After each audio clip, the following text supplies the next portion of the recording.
In September of 2016, a middle-aged woman walked into a physician's office and said she wanted to pick up a depression prescription for her daughter-in-law. The nurse said, of course, you can. And that was when she tried to look up the information on the prescription, only to find out that the prescription was for a missing person. She called the police, who came and took the woman in for questioning. Who was this woman and how did her daughter-in-law and the husband disappear from their home in South Korea?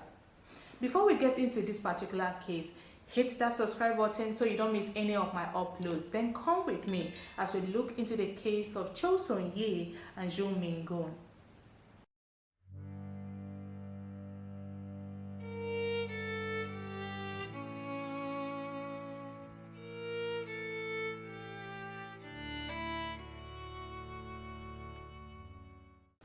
So on the 31st of May 2016, Cho Sun-ying's family thought that it was strange that the daughter had not contacted them for 3 good days. She was one of those people that just couldn't do without speaking with her family. She had come from a very close-knit family and was especially very close to her father. So it was out of character for her not to have made any contact at all within her family. Her father had hoped she would call so he could arrange for her to get some nutritional supplements she had requested for, but no one heard from her.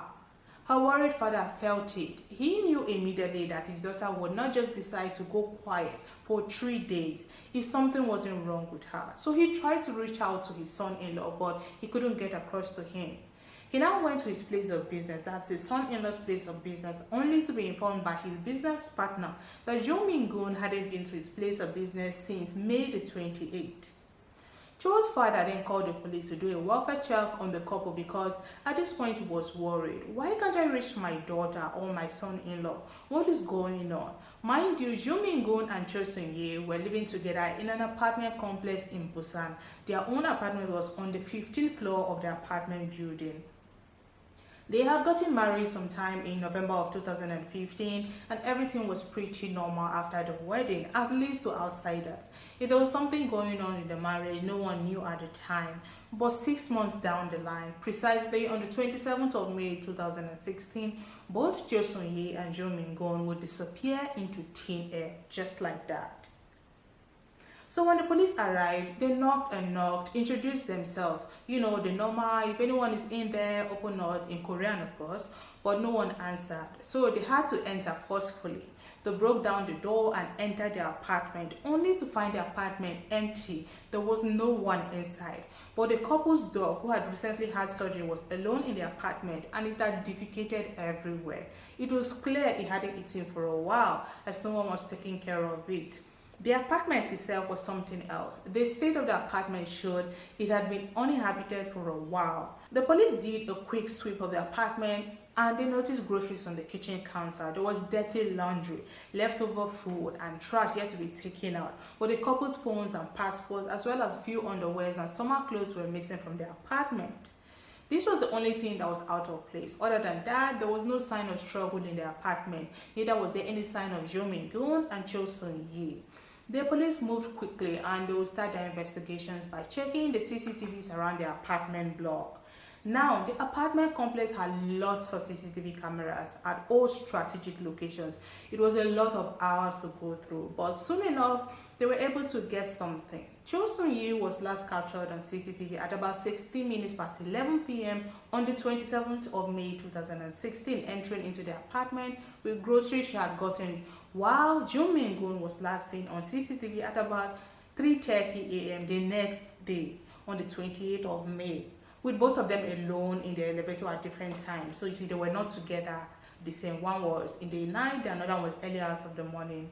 And that was all they got. No further sightings of the two of them. What's most surprising and frustrating was that there were more than 22 CCTV cameras in various locations around the apartment block and hundreds of hours to go through, but none of them captured the couple leaving the apartment complex. How possible was that? That they could be seen coming in, but they were not seen going out, but yet they have disappeared literally into thin air. Based on the layout of the apartment block, it is nearly impossible for the couple to have left without being caught on one or several cameras.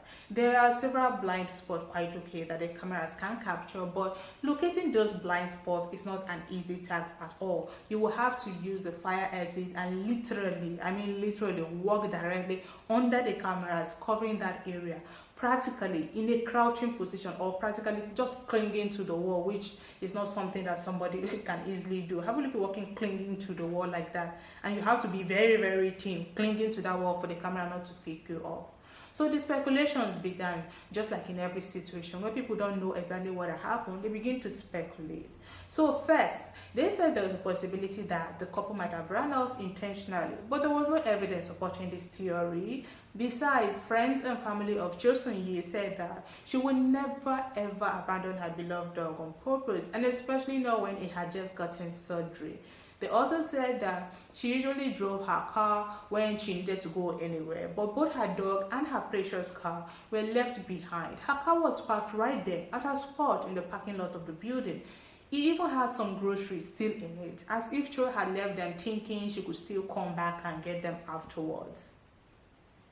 In the course of the investigations, the police would find out that Jo Min-gun, who ran a restaurant by the way, has sent a message to his business partner. I'm guessing it's the same business partner that Cho's father had met earlier.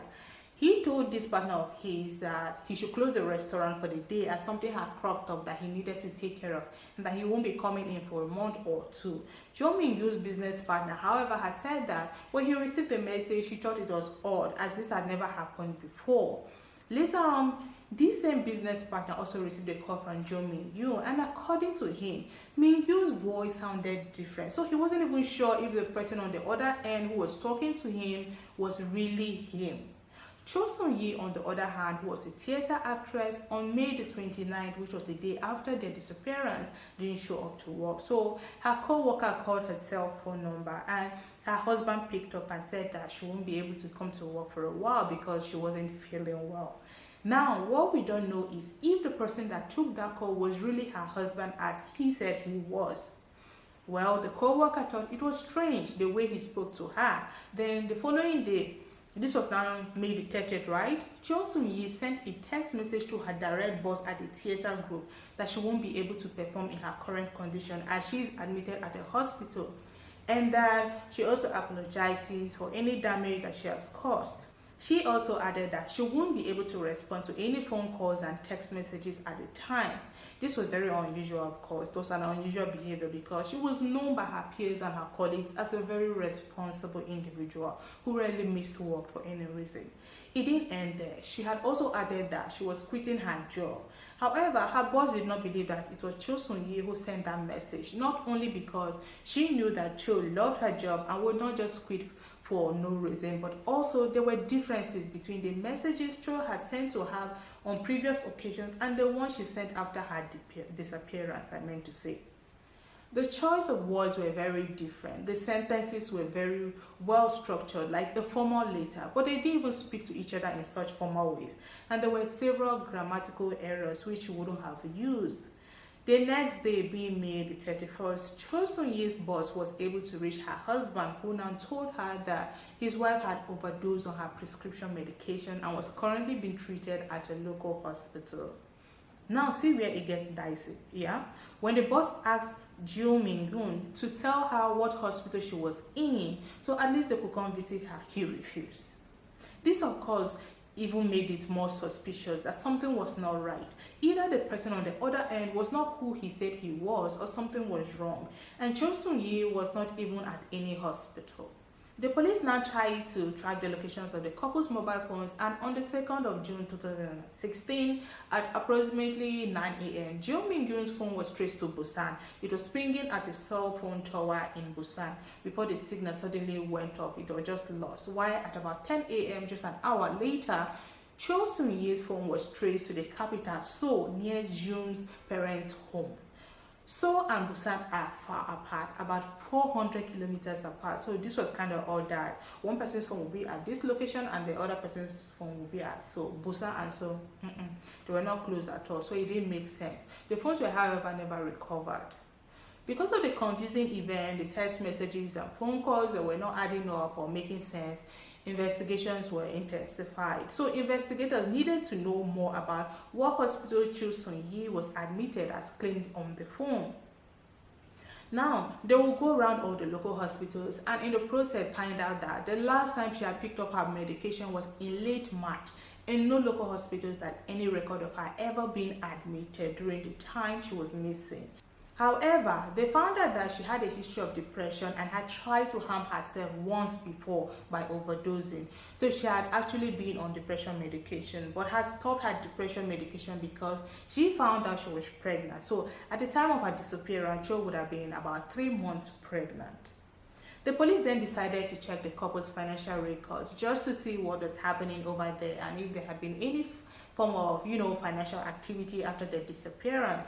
It was found that the couple had no debt, had average insurance policies, and they had savings of about $27,000 in their account, and there had been no activity in their account since their disappearance. So this was very, very tricky.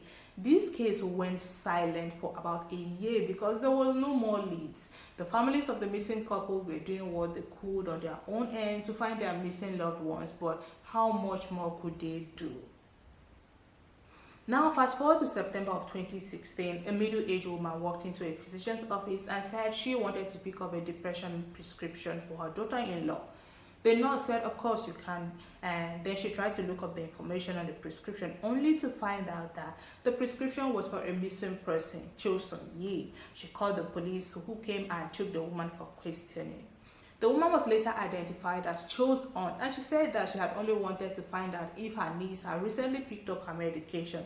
That was her own way of finding out a lead. I guess after hours of questioning, she was let go. Now the police were at loss on what next to do, so they appealed to the couple's friends and families to say something if they knew anything, no matter how little or insignificant they thought the information was. It could help. And that was when Joo Min-yoon's friends informed the authorities that he had another cell phone. A cell phone that even after he had married Cho, he had used to exclusively talk to his ex-girlfriend. This ex was someone called Yoon. So these two, Jeong and Yoon, had dated in the past, but for whatever reasons had broken up. Some reports say that the breakup was mostly due to both families' disagreement on the children getting married, even though they two loved each other very, very much. And apparently, Jeong Min-yoon was having a rough time after separating from his ex. So they would still meet up from time to time and they kept their romantic relationship going on. So after the breakup, Yoon went ahead to get married to another man and got divorced after about, 2 months on grounds of infidelity, I think. Need I say here that this divorce happened about 8 to 10 years prior to this disappearance. So it had actually been a wow, this whole breakup thing had happened. Now, a few years later, Yoon remarried another guy and they moved to Norway with him. She got pregnant and had a baby girl, but her daughter passed away under circumstances that were not quite clear. Sometime in 2014 or 2015 thereabout. The timing isn't clear. Some reports say it was 2014, others say 2015, so you should please take that information with a pinch of salt. It is said that after her daughter passed, she became crazy and texted Joo Min-yoon. In the text, she told him that she would use cryonics to revive her deceased daughter, plus she blamed all of it on Joo Min-yoon. I don't know why, but she said he had ruined her life, so she will ruin his wedding. Yoon had to even hire a bodyguard at his wedding, but nothing happened on that day, luckily. Yoon was said to have constantly and continuously threatened and harassed the couple before the couple disappeared, so much that Cho had to change her phone number because of her.